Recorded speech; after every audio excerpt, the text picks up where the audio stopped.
at the CPHR conference. I'm AJ Beaudry from MNP, and I have with me here Greg Connor, the Vice President of Human Resources with BC Transit. So Greg, tell us a little bit about BC Transit and what you guys are seeing in terms of what are your pain points from the HR front in the marketplace right now? Hiring qualified employees. The market's really, really tight. Yeah. And we pay well. It takes a little while to get up to the top step. Yeah. And we have good benefits, but it's on the downside, we also have a lot of shift work for our operators.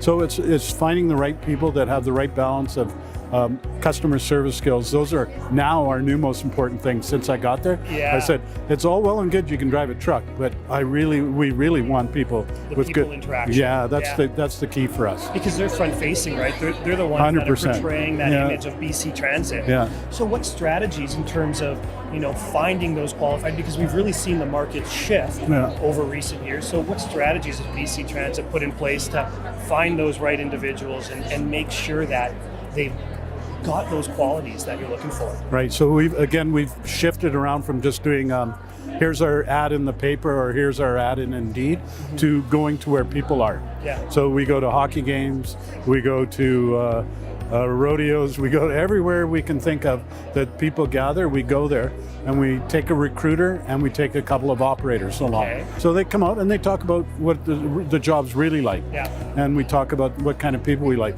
We've gotten great take up from that. And we're getting, the best part is we're getting people from non-traditional areas, from restaurant business, from the hotel scene. And they all have the customer service skills we're looking for. They might not have the background, but they've got the foundation of the skill exactly. set. And the technical side can be trained, right? Yeah. So really for being sure. creative with your strategy of finding them is yeah. And it all started because our trainer said, really, we can train virtually anybody how to drive a bus. It's the attitude that we're looking for. Yeah. So I said, that's where I am too. Yeah. I think it's just that shift of mindset of everybody wants, somebody that's in a certain industry with a certain background, but with the market changing, you gotta be a little bit more creative. Oh, absolutely. Strategies. And I like that idea of being in front of them, right? And kind of meeting them at a non-traditional front. Yeah, oh, for sure. So what about from the retention standpoint? Now you've got the right individuals in there. Oh, yeah, It's good competitive point. out there, right? And so where are you seeing the areas that you're trying to keep these people for a little bit longer? That ties down to we've been mulling over a name change for human resources, and in my opinion, we should be all about employee experience, and I think that would help focus.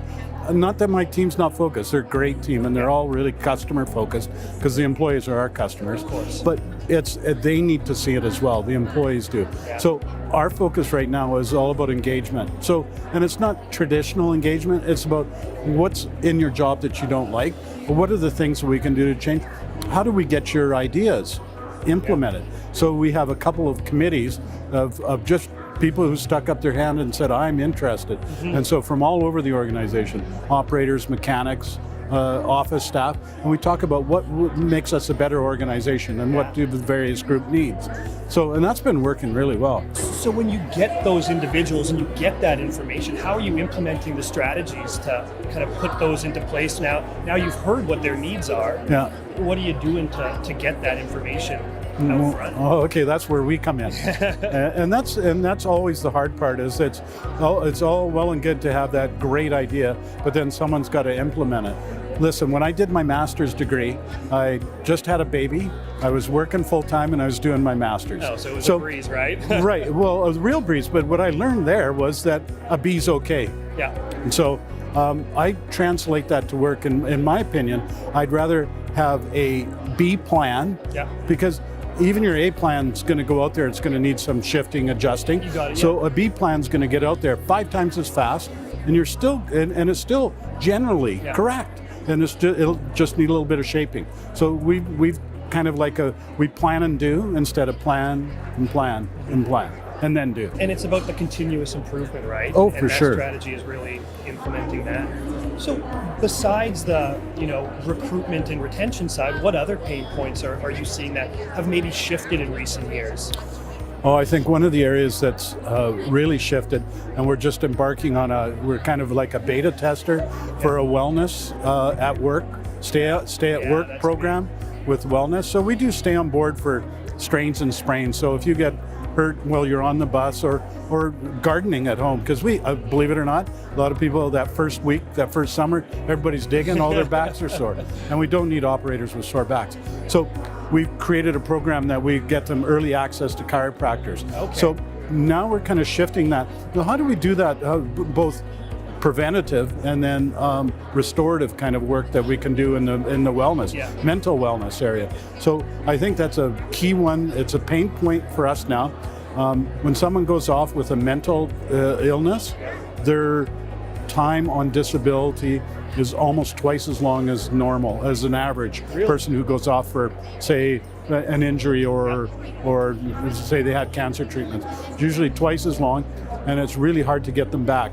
And it's all about re-engaging them and keeping them and that before they transition back in, right? 100%. A lot of the talk has been about getting HR at the table, right? And giving them a voice within an organization and kind of getting that foot in. Yeah. So how have you guys done that at BC Transit to really get that voice, to put in some of these initiatives? Yeah, well, and it's been my whole career is that HR has to be at the table. Yeah. There's two capitals in the world. There's human capital, and then there's the cash, right? And they're both equally important. You can't live without one or the other. Yeah. So it's all about ROI. And it boils down to that. If you're going to do something, why are you doing it? So if you're going to change recruitment, why are you changing it? And how much is it going to cost? But what's the return going to be? So, and same with engagement, by showing that there is a return on your investment. If we focus a little bit of money here, we'll turn down our termination rate, our leave rate, or regrettables as we call them, because we don't want them to go. Yeah. So it's a way of doing that. HR needs to be an assertive voice for the values of the organization, and it needs to stand up for them. And that's why, in my opinion, HR has to be at the table.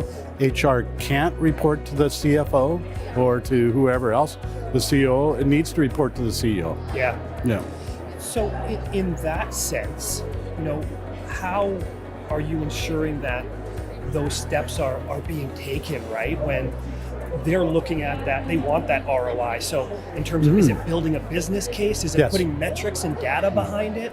Absolutely, 100%. So like with the recruitment strategy, I showed them 5 years of data of our trend lines of both retirements and then regrettable leaves, people leaving partway through. And we started doing exit surveys to find out why they were leaving. And then we shifted our model to kind of take into account why people were leaving, and we've seen a turn down in our departure rate. And each one of those I can cost out. Hiring an operator, losing an operator, it's going to cost us $15,000 to train and bring in a new person. But it's easy metrics. So really, just putting those numbers behind it, right? Yeah, and getting 100%. the data and the technology that's going to augment your HR side of things to give that voice so that you can take that next step into being at the table. Because when I started my career, it was all, I love the vision, and the finance guy is going, or the gal is going, well, what about the money, and why should we be doing this? And then I soon learned that a few spreadsheets and a few positive dollar values at the bottom line is what turns things around. That's what makes it happen. Yeah, that's great. 100%. So when you look back at the changes that you've seen in the HR world over the last 5-10 years, what do you see the future looking like now? Well, the future, I think I messaged it a little earlier in my talk when I said it's about employee experience. We need to move away from administration and more towards what attracts an employee, and then what keeps an employee there. Really important that, again, because scarcity is going to become even more of a problem of resources. So you need to create an environment where people want to remain there and want to stay there. So I think that's what our focus is going to be on, is that whole, look, we spend more time with each other at work than we do with our families. So it behooves us to work in a place we want to go to. So keeping that positive experience, right, is so important, especially in such a competitive market, to make sure that experience is a positive one so that people aren't jumping over ship. 100%. Yeah, that's great. Well, I really appreciate you taking the time. Well, it's my pleasure. Yeah, thanks. You.